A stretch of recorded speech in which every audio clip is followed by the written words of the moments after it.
My name's Anne Karpf, a name that sounds, if that sounds a bit German, it's because my parents were from Poland, part of the Austro-Hungarian Empire. And I am a journalist and a writer of nonfiction and professor of life writing and culture at London Metropolitan University. And I'm the author of How Women Can Save the Planet.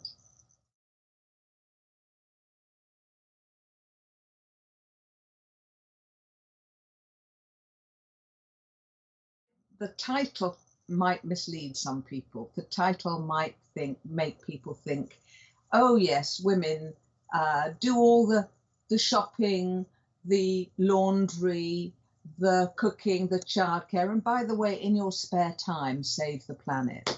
And that is not what I intended at all. I'm not saying that the burden should be on women to save the planet. What the book is about is seeing the connections between gender and gender inequality and the climate crisis.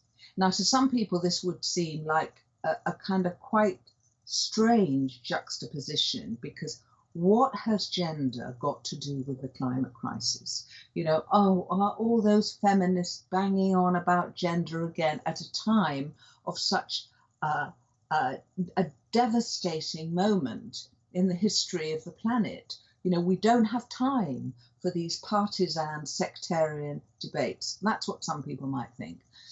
And they're quite wrong. They're quite wrong because there are stacks of evidence now from reports from non-governmental organizations, charities, governments that show that actually the climate crisis affects women in distinctive, dreadful ways. So it affects everybody in bad ways. But this idea that we're all in it together, which was brought out again through COVID, and is often invoked when discussing the climate crisis, is absolutely wrong. We are not all in it together. Some people are affected much more desperately than others, and those are predominantly women of colour in the Southern Hemisphere. So the impact of the climate crisis is very distinctive on women, and I can give you some examples of how. Women on every dimension have been much less involved in causing the climate crisis, both in terms of that they have a minimal presence in the fossil fuel companies and the banks and financial institutions that are funding the extraction of fossil fuels. And women have a particular role to play in negotiating a post-fossil fuel decarbonised future. So for those three reasons, the gender is absolutely intricately wrapped up in the climate crisis. And if we don't take account of them, we aren't going to solve it. We're going to come up with the wrong solutions that are not effective. So this is absolutely critical.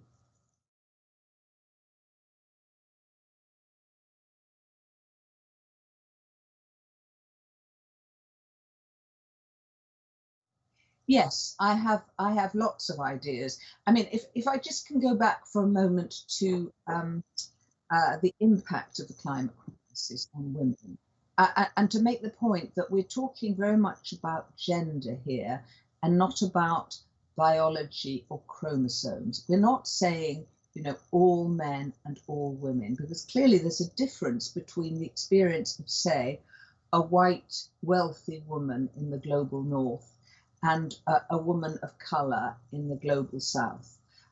So we need to make those distinctions. And so race, social class, ability or disability, sexual identity and sexual preference, or an age is often left out of intersectionality. All those factors come into play here and dictate how you're going to be affected. So if I can just give you two examples, in climate-induced disasters, women are 14 times more likely to die. And this isn't as a result of anything biological, it's to do with their social roles, because gender is about the roles and identities that we are brought up, we're raised in. And so, for example, in tsunamis, women are much more likely to have responsibility for looking after children and old women. So they're scooping up children, they're trying to save their cooking pots, they're dragged down by their long clothing, they may not have been taught how to swim. All these factors will impact upon their ability to survive.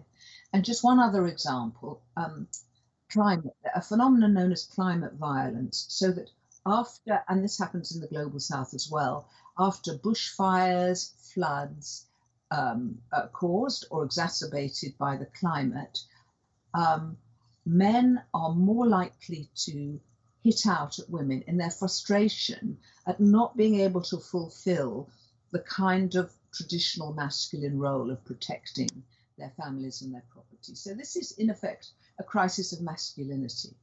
Now, obviously, at one level, we're talking about something so vast. I mean, we're talking about changing gender relations. And we know that this is something that happens slowly. But we also know that there are practical things that can happen. And in my book, I give a whole range of examples of how we can start to tackle the climate crisis, building in gender. So first of all, there's some really striking and extraordinary evidence that countries in which women have higher political status are more involved in government to ratify environmental treaties. So, in other words, when women are actively involved at the higher echelons, countries start to behave differently. Now, I speculate in my book the reasons for this, and it's not because women have some innate connection with nature, like we're kind of noble savages, or we're earth mothers. It's for a variety of reasons, but including the fact that women are charged with looking after the domestic realm and the family, and so are in a position of having to pick up the pieces after disasters, and so are much more attuned to risk on the whole than men. Whereas the traditional idea of masculinity, and I must stress that that's the traditional idea, there are different masculinities. There's not just a single masculinity, but traditional masculinity encourages bravado and risk-taking, and thinks that's a very good thing. So there are reasons why women are more likely to do this. Now, the reality is that although women have been very much in evidence in climate protests, particularly the youth protests, where the majority are girls and young women, when you go to the higher levels, to the top table, to the negotiating, women are incredibly marginalized. I mean, the UN has got lots of climate committees, and on every single one, there is no parity. Women are a third to a fifth present. So we're looking at a situation where women potentially can be the leaders of change around the climate, versus the reality where they are totally unrepresented. And let me take the UK as a terrible example, as it is in so many things now, particularly after Brexit. So we are the hosts, along with Italy, of COP26 in Glasgow in November this year. Originally, the British delegation included no women, not a single woman in the top negotiating team. Then they were shamed into adding one, Anne Karpf, Minister of Energy, but it's totally dominated by men. So you can see the disjuncture there. But there are also a mass of really exciting examples of female-led climate initiatives. Let me just give you two examples. One is something, a brilliant way of dealing with flooding alternating with drought. Now, this often we tend to think, oh, there are regions in the world that are prone to flooding, there are regions that are prone to drought, but this is a misrepresentation. Many areas of the world have one followed by the other, and one of them is Gujarat in India. And in Gujarat, they would have this massive rainfall that would affect the harvest, then they'd have the drought. And so a group designed a water management system called the bungaroo, which is a way of storing the excess water so it can be used in times of drought. And what they did was they started to train the poorest women of the lowest caste, the Dalit women, in how to install and manage this system. And the effect has been absolutely transformative. These women have then been able to go off and install these systems, maintain them. Their social status has risen enormously. And what's more, I mean, in India, 40% of those working on the land are women, but they only have, I think, 3 or 4% ownership of the land. But what happened through this bungaroo system is that they started to gain land rights. And I mean, this is an example of where you can deal with the climate crisis and deal with gender inequality at the same time, and actually deal with caste as well. So, and there are dozens, scores of other examples. Let me give you one other example in nearer home to home for me. In Paris, the mayor, Anne Hidalgo, has introduced the idea of the 15-minute city. And this has been taken up all around the world in other places, the 20-minute city in Melbourne, in Portland, Oregon, all kinds of cities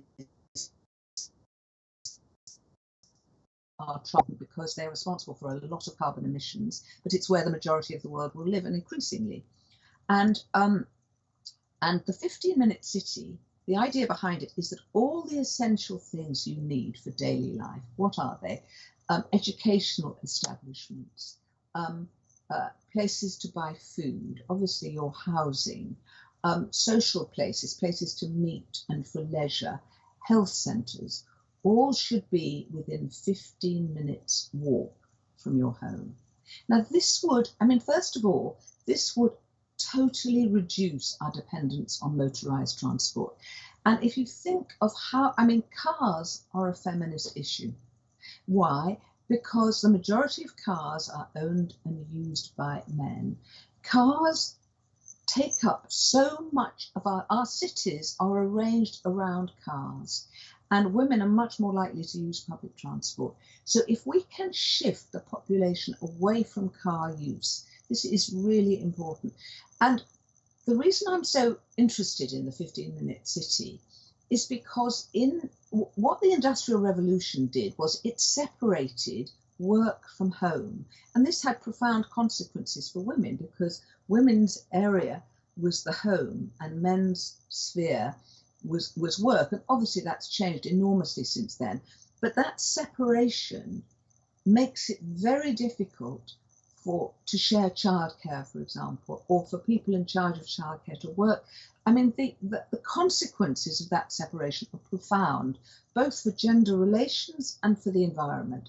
So something like this, the implications are enormous.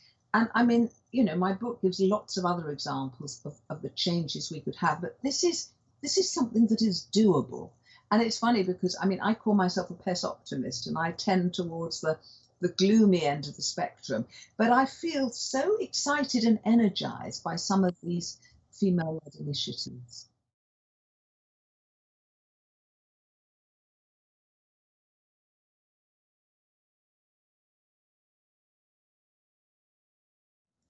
Well, I mean, it is interesting you're talking about politicians, and you're Danish born, and in fact, it's in the Nordic countries that we begin to see that, because Denmark, Finland, and which is the third one? Is it Norway? Have well, Denmark and Finland certainly have young female prime ministers and are beginning to really engage with this. So you do see a divide, and then you look at New Zealand, where Jacinda Ardern is really trying to integrate the idea of well-being into government policy. So, we have economies, mostly in the global north, where the definition of a well-functioning economy is one where there's permanent economic growth, and the judge of that is GDP, gross domestic product, the economic output of a country. So what do we mean by the economic output of a country? If a country produces a lot of cigarettes and cars, that's a good thing because that's economic growth. It doesn't matter if it has bad effect on people's health. And if it has bad effect on people's health and they have car crashes or they develop cancer, even better, because then we have to give them a lot of surgery, and that's also part of economic growth. If we prevent people, if we shift to public transport and we make people healthier, that's bad because it doesn't show up in gross domestic product. So you can see what a crazy judge of that is. So, if you have a country which is saying, hold on a minute, let's not judge how healthy and sustainable this economy is by economic growth, but by other measures, you're doing something very, very different. We've got Scotland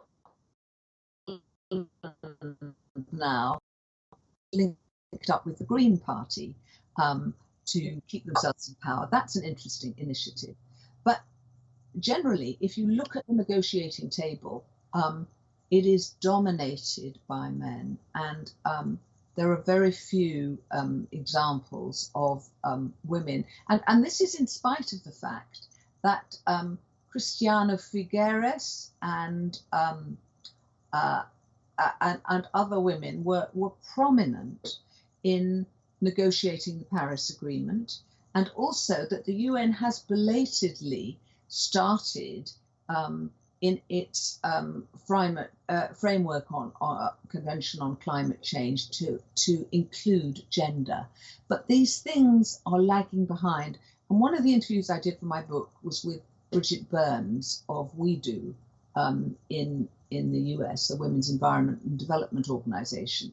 And what she observed, which was a bit depressing, was she said, women are gaining power in the climate field in the areas that are less powerful. So we still see that resistance at the top to making it gender equal. And in the UK, there is at the moment a campaign called She Changes Climate, hashtag She Changes Climate, to try and push for parity in climate negotiations.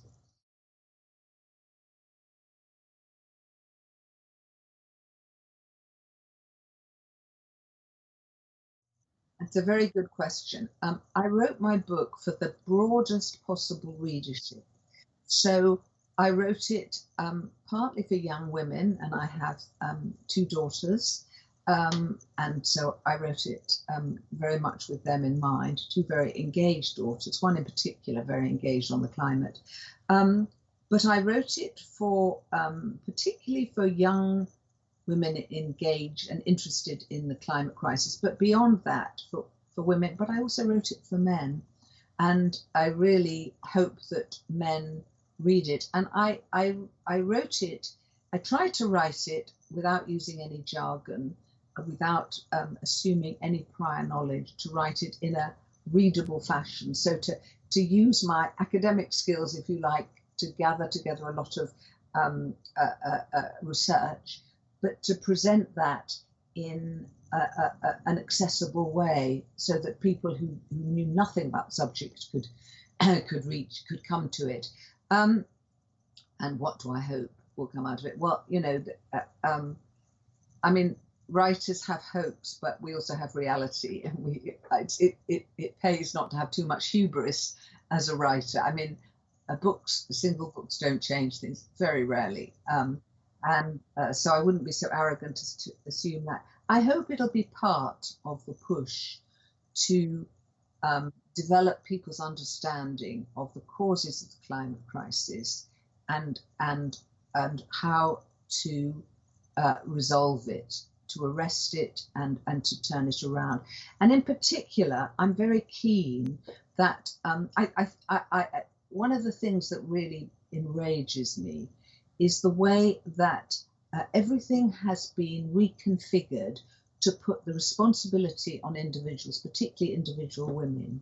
So, I mean, I give the example in my book of the idea of the carbon footprint that led to a lot of women, and I still know lots of women who spent a lot of time being very anxious about their carbon footprint. The idea of the carbon footprint, and we know this because an American researcher, Mark Kaufman, discovered this, was invented in 2004 by an advertising agency, Ogilvy and Mather, for BP, British Petroleum, to deflect attention from their extractive work onto the individual.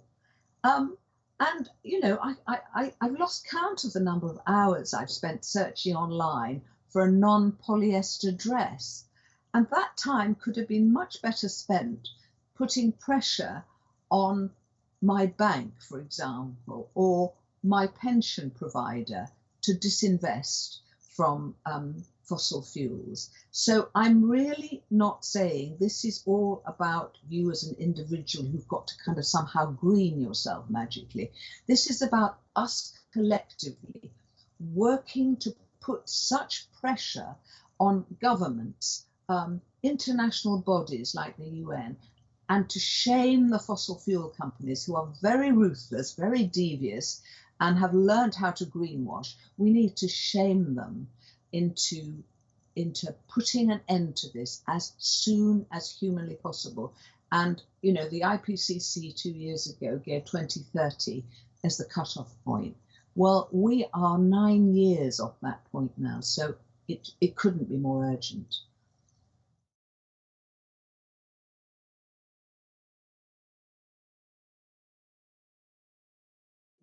We mustn't deny how urgent this is, but there's so much creative thinking being applied in this area.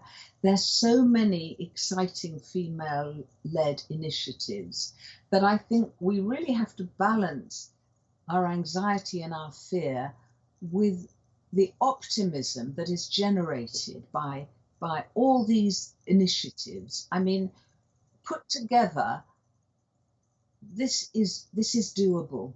And we have to keep reminding ourselves this is doable. We cannot afford to lapse into despondency and depression and hopelessness. We can't afford that. And we shouldn't go there, because that will become a self-fulfilling prophecy. And the optimism I feel is shared by a lot of people around the world. But we need to act very, very promptly.